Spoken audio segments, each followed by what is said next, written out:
Gamers have an obsession with perfection. So said the summoning salt of Smash himself, turned down for Walt, a content creator who, if you're watching this video, you've definitely heard of, in his as of now most recent main channel video, The Absurdity of the JV5. A JV5 is the Smash equivalent of a perfect round in other fighting games, and it's an insanely difficult achievement for a number of reasons, all of which Walt does a lovely job explaining in his vid. But there's another prominent example of perfection in Smash, one that, at top level, may be even more difficult: the no-hitter. In baseball, a no-hitter refers to a game where a team gives up no hits, where a pitcher or pitchers are doing their jobs so well that the opposing team's bats never even touch the ball.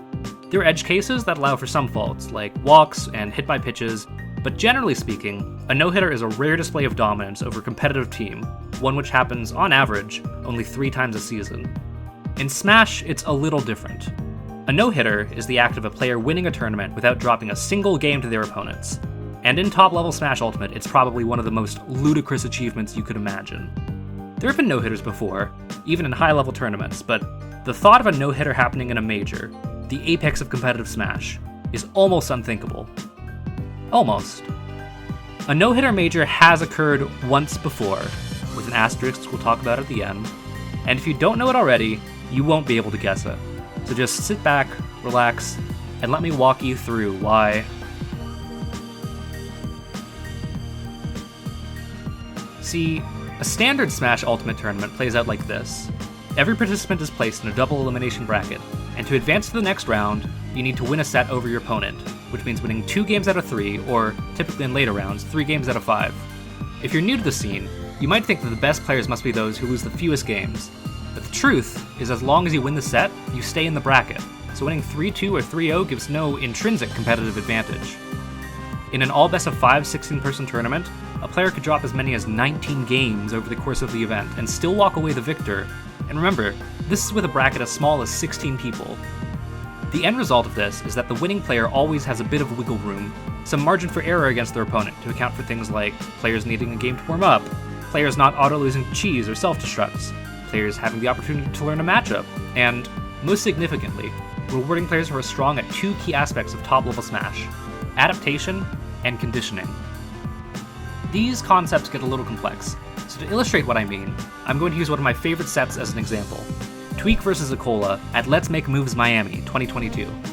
It's the first round of losers in top 8. Winner advances in bracket, loser walks away at 7th place. 7th at a major is a respectable result for anyone, but Tweak and Acola are 2 of the best players in the whole game, candidates for top 3 in the world at the end of the year, and any result below 1st could be the difference maker in their seasons. The matchup is Diddy Kong vs. Steve. Both these players have some of the most polished on-hit games in the world, so despite Steve generally being seen as the stronger character, neither player wants to give their opponent any opening. This means that the set will focus primarily on movement, playing neutral, and controlling space as each competitor works to pin down the other. These are all areas where Diddy Kong thrives. Diddy has the 12th fastest walk speed, the 21st fastest run speed, and the 5th highest full hop and short hop heights in the game.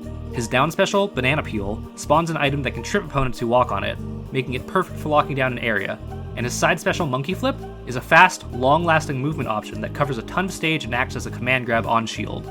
In comparison, Steve is practically a tortoise, with the 11th slowest walk and run speeds and the lowest full hop and short hop heights among the entire cast.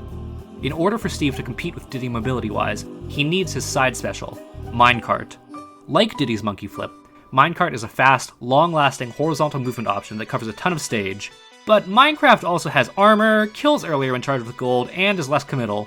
Steve can hop out of the minecart and be actionable 5 frames later, while the minecart becomes a projectile command grab. So you're probably thinking, okay, Steve's minecart is better than Monkey Flip in every way, what does he have to worry about? Well, Steve is a resource character, and to gather his resources he needs to eschew attacking his opponents and instead hold the B button and mine. Practically everything Steve does, placing blocks, attacking with tools, upgrading tools, and even mining itself, costs him resources, so playing Steve is a balancing act of knowing when you have the items you need to mount an attack, and when you need to hang back and mine. Minecart specifically uses some of Steve's least common resources, like iron, gold, and redstone, so for Steve to use it throughout a game, he has to be able to find time away from his opponent to mine resources without getting attacked. That's why, within the first 10 seconds of Game 1 vs. Tweak, Acola does this. This 3-block high tower is one of the strongest stage control tools in the game. In an instant, Tweak is cut off from his opponent, unable to monkey flip at him or throw a banana. He could jump over the wall and approach from above, but Steve's strong anti-air options like up tilt and up smash make this an undesirable option. At the same time, Tweak can't just let Acola stay behind the wall and gather resources, or else he risks letting Steve gather not just the iron and gold he needs for minecarts, but the diamond tools that will allow him to out-damage Diddy Kong in just about any interaction. So, Tweak's only option is to break down the wall to get to Acola, being careful not to do any unsafe options that would allow Steve to hit him through the wall with a move like forward smash. His choice for these first few walls is F-tilt, which breaks through the dirt block without exposing Tweak to much danger. But as Acola's resources begin to accumulate and Steve starts laying down tougher wood and stone blocks, F-tilt is no longer strong enough to cut it. Clearly, Tweak needs a new option. So, he does this. Though Diddy's up special, Rocket Barrel Boost, is most useful as an impressive recovery tool, both vertically and horizontally. The explosion hitbox when Diddy collides with the stage is strong enough to destroy even a stone and iron wall in an instant, while also knocking Diddy back towards stage, leaving him actionable quickly. This does deal 6% of recoil damage to Tweak, and a well-timed minecart could punish him, so Tweak doesn't do it twice in a row to keep Acola from getting a beat on him. But as the set goes on, Tweak makes up for lost time by up being into wall again, and again, and again, and again, and again.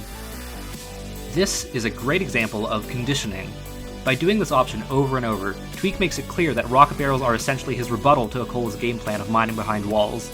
In doing so, he encourages Acola to choose options that are more beneficial to Tweak. At the end of Game 2, Acola mines behind a shorter 2-block wall and dies for it, and when Tweak gets a stock lead in Game 4, Acola opts to scrap it out instead of trying to turtle behind a wall for more resources, partly because he knows Tweak is willing to just bulldoze these walls down. Influencing your opponent's behavior through certain actions is one of the highest level things a player can do in Smash Bros, and it's most effective over long sets with many interactions. So, we come to Game 5. The score is 2-2, making this the deciding bout. Winner moves on, loser goes home in the highest stake game of the set. Acola, knowing what's on the line, begins again with the 3 high dirt wall variations, which Tweak breaks down with some safe Diddy tilts. But within the first 30 seconds, Acola's cleared out the dirt in his inventory, so his next walls will be erected with a sturdier block that requires rocket barrels to destroy quickly. And so, with 4 games of knowledge of Tweak's play and planning built up, Acola does this. This play is why Tweak loses this game. By placing TNT behind the wall, Tweak's rocket barrel maneuver now results in him taking 5 times as much recoil damage. Tweak doesn't try it again for the entire rest of the game. The threat of TNT is just too powerful, and with rocket barrels dealt with, Acola has free reign to build and gather as many resources as he needs, and boy does he ever. It gets, kind of absurd. Look at this! He's building stairs! Oh. He wants the high ground. He wants the high ground right now. He's ready to climb on top of Tweak. Oh, okay, alright. Yeah! Ping pong we go. Am I watching Smash Brothers anymore? This doesn't seem like... Oh, and then he catches it with a diamond pickaxe! Are you kidding me? This doesn't seem like the same game! It's impossible to tell where in the set Acola thought up the idea of placing TNT behind walls to invalidate Diddy's rocket barrel boost, but there's no question in my mind that saving this strategy until the final game was entirely intentional. Acola identified a keystone in Tweak's game plan, thought up a way to destabilize it, and then sprung it on Tweak in the tensest scenario, practically ensuring a win by giving Tweak such little opportunity to respond.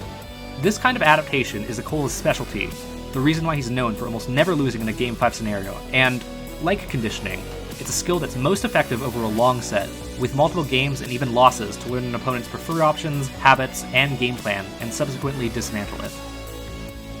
Thus, we finally return to the main point of the video, the no-hitter, and why it's so difficult. No-hitters demand perfection. When you can't lose a single game, gone is most of the space for adaptation, for conditioning, for even the slightest error.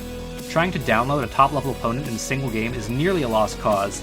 Instead, you're asked to repeatedly outplay and skill lift some of the toughest competition in modern fighting games, while your opponents all have at least 3 games to try and adapt to you.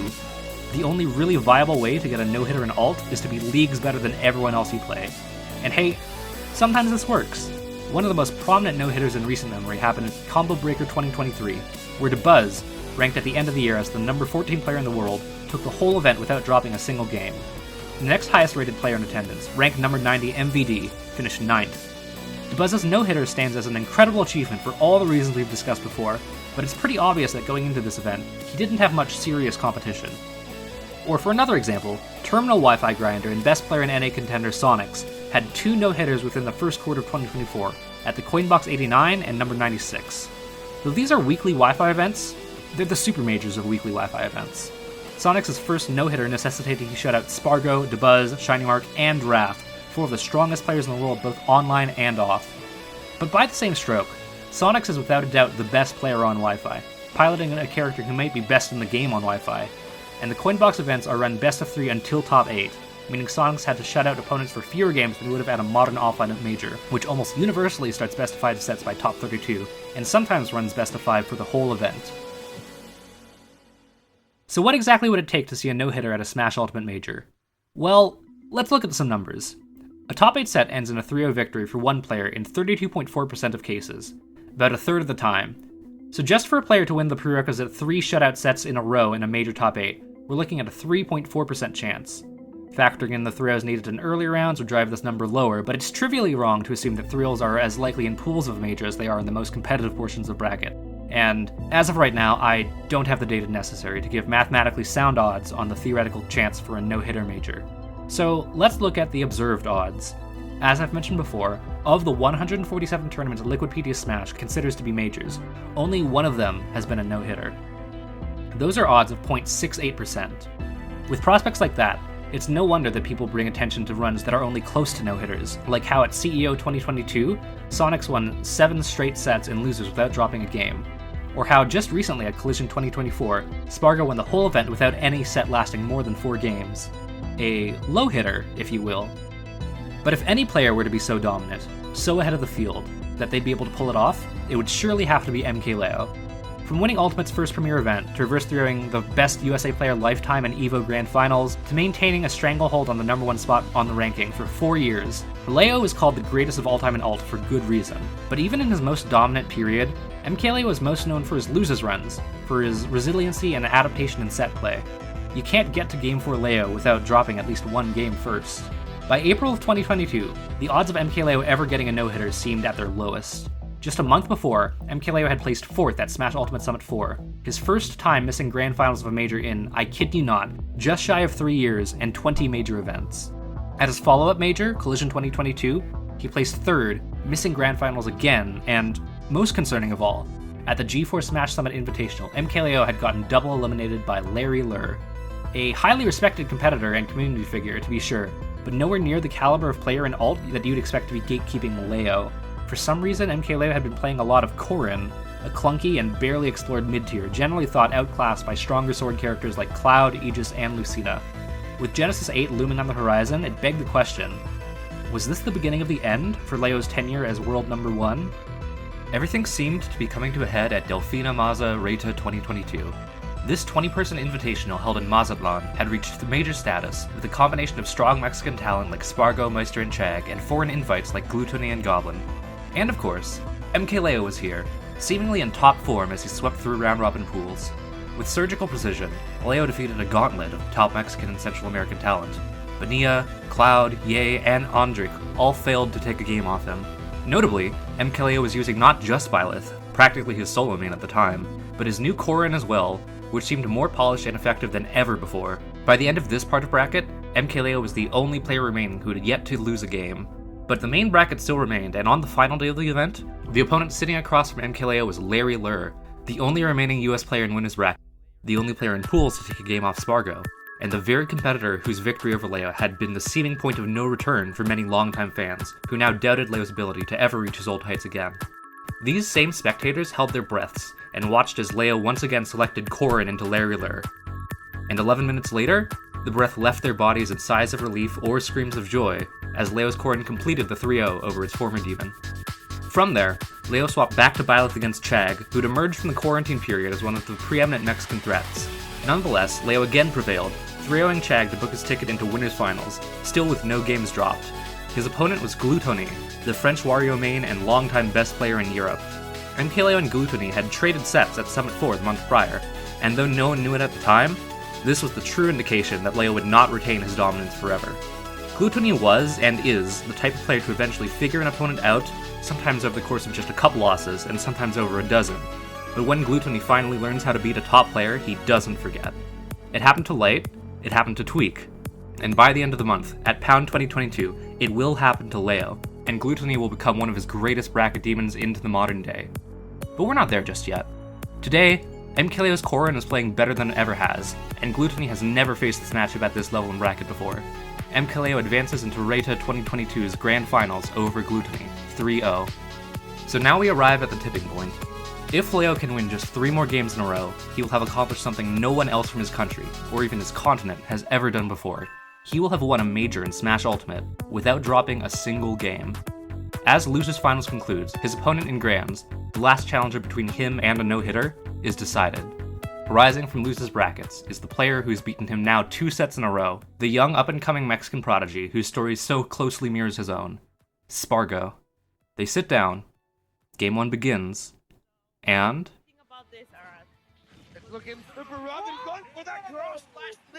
Leo tightens up after that. His Corrin wins the next 3 games against Spargo, and then the tournament. And then, just to further silence his doubters, he wins Genesis 8, ironically without using Corrin for the entire top 16. But though Leo has fervently put to bed any allegations of being washed, he's still fallen just 1 game short of a no-hitter. Realistically speaking, Reta 2022 was probably the best chance he could have asked for. An invitational format that saw him facing only 2 players who were really highly favored to take a game off him. If this was the first time he'd gotten close in nearly 2 years of active offline competition, when, if ever, would the next opportunity arrive? As it turns out, the answer was 6 months later, at the most stacked Ultimate Invitational of all time.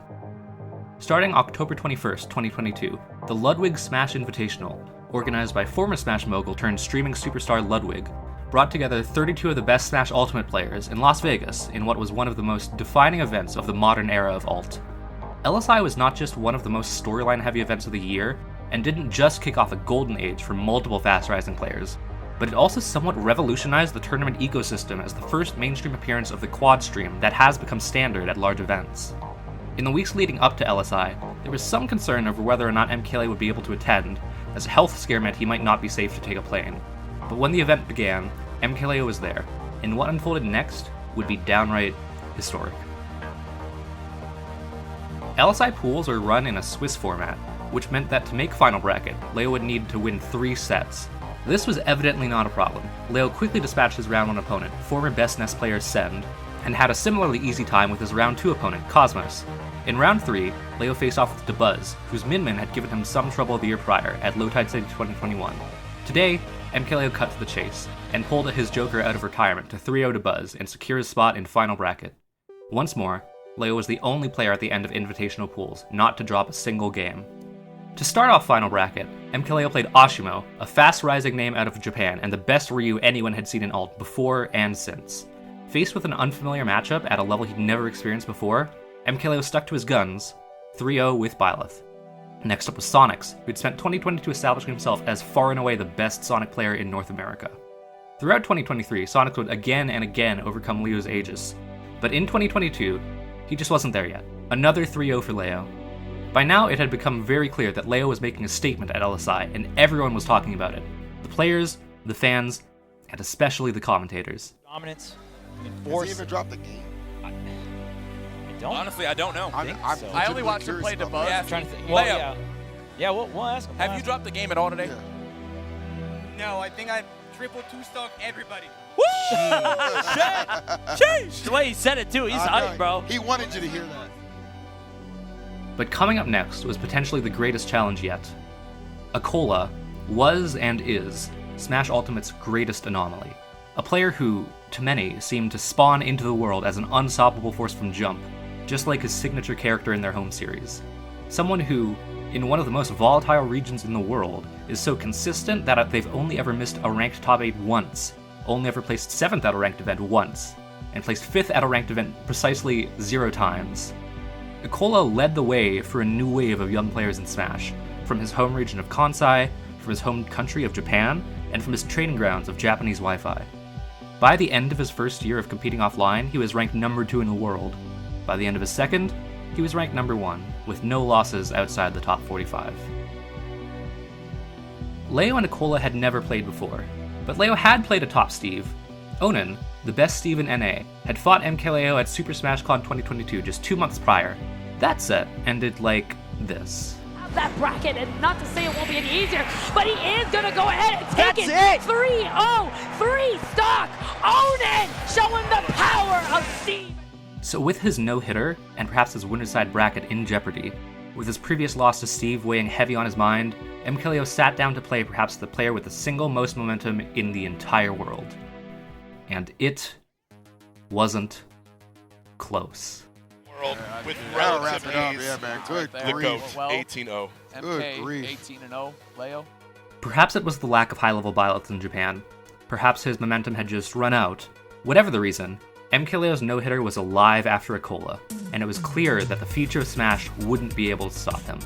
The only thing standing between Leo and his no-hitter now was a specter from his past. If you asked a random alt fan what Leo's most iconic tourney run was, you'd probably get a couple different answers. His Genesis 6 victory that started it all, his statement win at EVO 2019, but I think there's good odds that the most common answer will be Frostbite 2020, widely considered the greatest alt losers run of all time. In an 11-set losers run, Leo toppled players like Dark Wizzy, Light, Zachary, Dabuzz, T, Tweak, and Meister, all to win the whole event. But the catalyst for the whole run was Leo's 0-3 loss to rising Mario main Prodigy in Winners Top 64.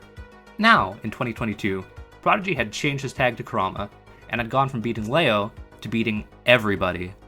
In one of the greatest Cinderella runs ever seen in alt, Kurama had entered the Invitational through the last chance qualifier the night before, and then proceeded to rampage through T, Zachary, Glutoni, Spargo, and Cola on a tear through Swiss pools and final bracket. Now, facing down MKLeo in Winners Finals, things had come full circle. Kurama had been thrust into the limelight while kickstarting a career-defining run for MKLeo. Now, having finally come into his own as a top player and having blown past any obstructions to his ascension, Kurama wasn't going to start a record-setting Leo run. He was going to end it. I think Kurama has to hold on to this for insurance, because if he loses his stock, it could very quickly swing the other way. Yes. Yeah, I mean, as long as you're at 2 stocks, Leo can't clutch out, essentially, right?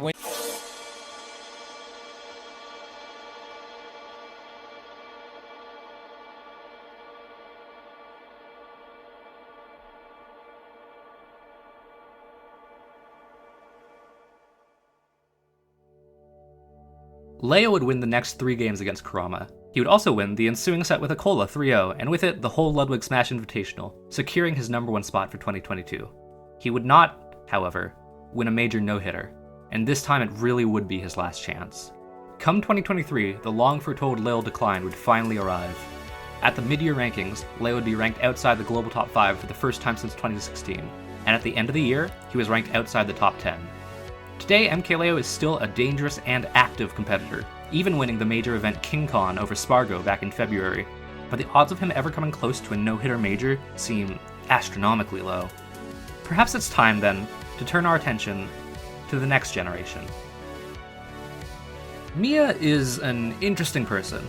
To start, he dropped out of middle school to spend most of his time playing video games online.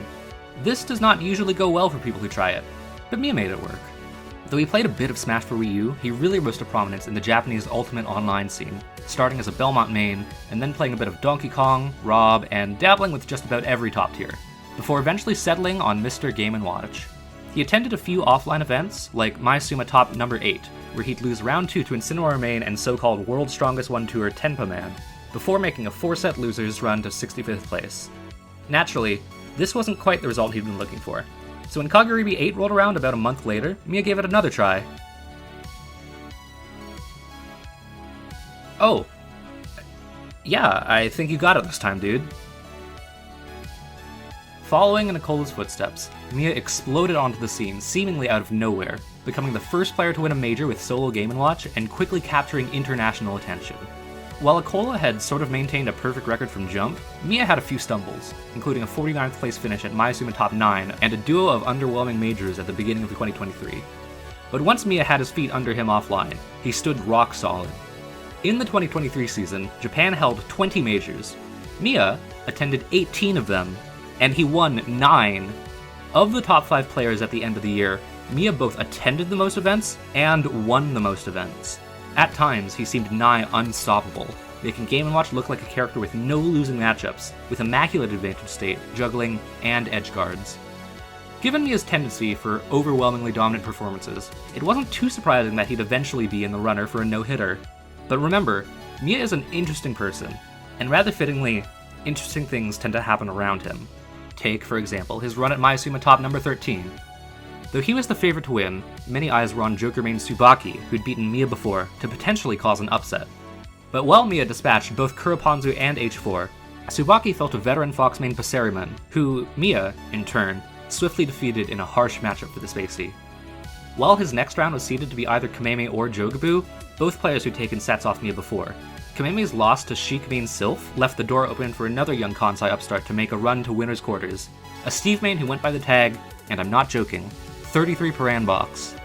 Miya, then an expert in the Steve matchup, defeated the up-and-comer, moving on to winner's side top 8. In winner's semis, he faced Ashimo, a player Miya had a lot of experience winning against. This time was no different. Miya moved on to winner's finals, where he was met with another young player on the run of his lifetime, Minmin main Doramigi. Despite the upstart's momentum, Game & Watch eats Minmin alive off stage, so with 2 more Swift 3-0s, Miya took the entire tournament. This brand of overwhelming force was a typical showing for Miya in this period. From top 16 all through top 1, he didn't drop a single game. He did lose one game, however, in winner's top 32, to Passeriman, in the heavily winning but still somewhat volatile Game & Watch Fox matchup, joining MKLeo with the dubious honor of winning a major with only one game dropped. But since this was such standard fare for Miya, it meant that despite winning this tournament, he wasn't really its star. This was Doramigi's event, a breakout run where he beat T, Protobanum, Yoshidora, and Kameme and solidified himself as a top 50 player, and to a lesser extent, it was Kameme's event, recovering from a Sylph loss to mount an 11-set losers run to 3rd, and in the process taking sets over Yoshi, Jogabu, Tora, Ron, Shirayuki, T, Hiro, Protobanum, Ashimo, and Yoshidora. Jesus Christ. These were the exceptional performances. The ones that shocked viewers both at the event and abroad. In comparison, Miya's exceptional performance, his near flawless performance, was just what had come to be expected. The fact of the matter was, in this time period, there was precisely one player in Japan that Miya was not expected to beat. Acola. With both of these players having sudden rises to prominence around the same time, and both of them going on to establish themselves as the top dogs of Japan, it's natural that people would compare the two. Miya actually outplaced Acola at the first ranked offline event they both attended, Mayasuma Offline in Shikoku. But when they first played in bracket a month later, at Sumabato SP 29, Acola won both of their Game 5 sets, and with that, the pecking order was established. Miya was the second best player in Japan, a terrifyingly dominant threat with a staggering rise to prominence, but ultimately not comparable to the sheer unyielding force of consistency that was Acola, the world number 1. Miya lost his first 4 sets offline to Acola, 3 of which went to Game 5. At Mayasuma top 11, he finally got one win, but at Mayasuma top 12, Acola struck back with a vengeance, and proceeded to win their next 4 sets as well, including another 3 Game 5s. The pattern was pretty firmly established, and it seemed like any hope of Miya outplacing, outranking, or outshining Acola had fallen to the wayside. Then we come to Kagari 11. Since the return of offline tournaments post-COVID, Kagari has consistently been the largest series of events at the already enormous Japanese scene, and the 11th iteration was no expected. For the second time in a row, Kagari was a premier tier event, with nearly every prominent player in the country showing up to compete. And as expected, Acola was seed 1, and Miya was seed 2. This would not stand. By this point, Miya had long been established as a consistency machine. Though he dropped sets to Ron and Hurt at his last 2 events, Miya's gameplay made it clear that he was showing up big at Kagari 11. After 3-0ing Masa in winner's top 64, he systematically stormed through young up-and-comer Rocky's Kazuya and Ken's Sonic to make winner's side top 8. In winner's semis, Miya faced T, the best Pac-Man player in the world, who'd caught them by surprise in winner's top 16 of Mayasuma top 12 back at the end of April. Now though, Miya was ready. One 3-0 set later, and Miya sat in winner's finals without a single game dropped. Getting a no-hitter in a regular major had been nearly unthinkable. Now, Miya was positioned to accomplish such a feat at one of the biggest events Ultimate had to offer.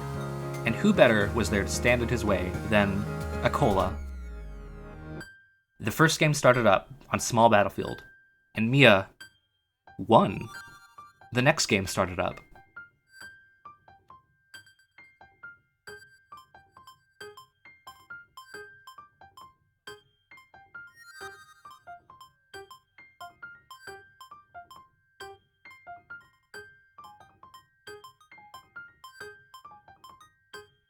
But the set continued. Game 3, Miya brought Acola to Battlefield, where he'd won most of their games in their last few encounters. And he won again. Game 4 came down to a last-hit scenario, where Miya had the percent lead, but it once again slipped through his fingers.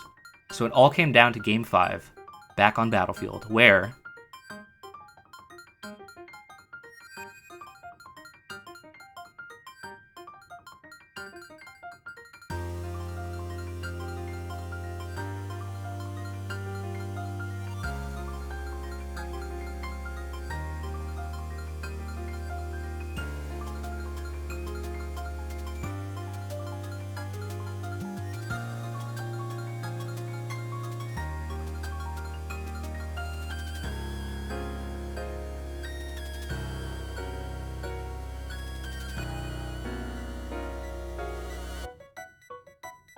This is the thing, besides skill, talent, work ethic, and general charisma, that separates me from these top players. I look at the fact that MKLeo and Miya both made it to winners finals of P-tiers without dropping a game, almost making history, and think about what could have been. But you need to be really good to get in that position in the first place, so surprise surprise, every event I've talked about where these players missed out on the no-hitter, they still won the tournament. They deserve to be happy for it. Look at Miya, after winning grand finals against Acola to take Kagari 11. He's a star. This is his event. Winning this event as a no-hitter would have just been trivia, a footnote. The important thing is that he won, because at the end of the day, you don't play to win every game. You play to win sets, and you play to win tournaments. But there's still the matter of that no-hitter major I mentioned. We're basically up to the present day, so where is it? Who did it, and how? To answer this question, dear viewer, we have to go back. Way, way back.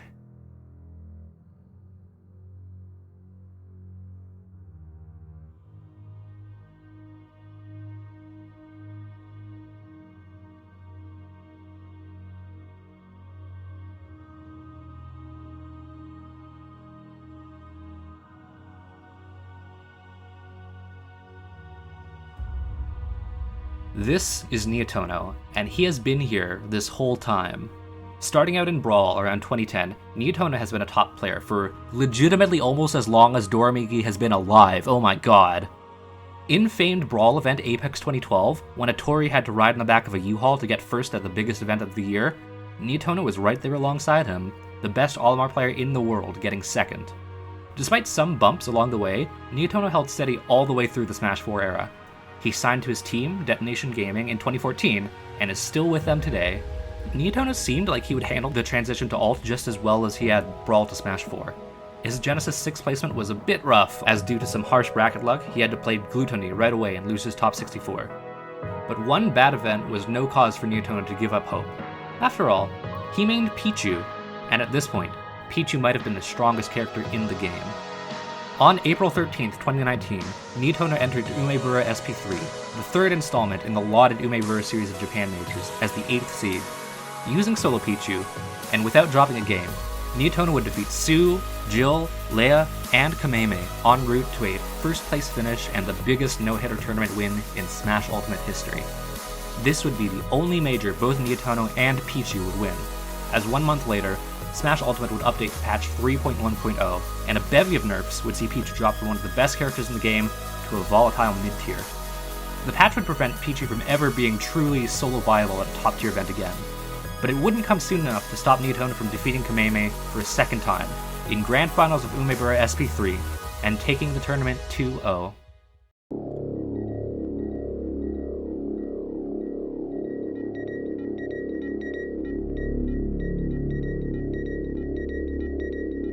Yes, 2-0. Umebura SP3 was one of the earliest Japanese majors that, well, at least ran double elimination, was also entirely best of 3. This is what it took for a no-hitter major to happen. An all best of 3 major, in the early months of the game, while every player was still volatile, and using a broken early game character that was nerfed into oblivion not 6 weeks later. This might have been the only circumstance under which a no-hitter major was possible. The level of competition these days is just too tight. As for the publishing of this video, no single player has won more than 1 major in 2024, and there have been 9 of them. But if it were to happen again, I think the top candidates are pretty clear. Sonics has done it before in a similar competitive environment, albeit an online one. And Miya, despite once again starting this year a little slowly, is still one of the most oppressively strong players in Japan. In fact, this week's upcoming major, Sumabato SP46, is basically entirely populated by Miya and players Miya is capable of 3-0ing. It could happen tomorrow, and render this video entirely obsolete. But at the end of the day, the no-hitter is a fun piece of trivia for nerds like me to geek out about. So, if there's one more to admire, I'm not complaining. And speaking of that, right, the asterisk on only once before. Okay, here we go. Close to when I was writing and producing this video, LumiRank member Easy Freezy posted this, a retroactive TTS of the first season of Smash Ultimate back in 2019, using the same procedure as the modern LumiRank TTS. If you want to know how it works, I explained it early into my last vid, the Midwest's Missing Smash Major, so give that a watch if you're interested. But to cut a long story short, this new reevaluation raised a number of events previously seen as nationals to major status, including, you guessed it, another no-hitter. So, I'd like to give my congratulations to the second player to win a major no-hitter, Shutone. At Sumabato SP4, Shutone beat Sylph, Kie, and T twice to win the whole event without dropping a game. Now, once again, this was an all best-of-3 event, and strange Japanese seeding definitely played a role. For reasons I genuinely have no understanding of, the first seed was Lararashi, a Palutena player who went 1-2 at this event and placed 65th. And Shutone was once again using a broken early meta character, in this case Olimar, who in early patches was comparable to Pichu in strength. Let's just see here. Shutone won this event on May 26, 2019, and Olimar got nerfed in version 3.1.0, which came out literally 4 days later. You really can't make this stuff up.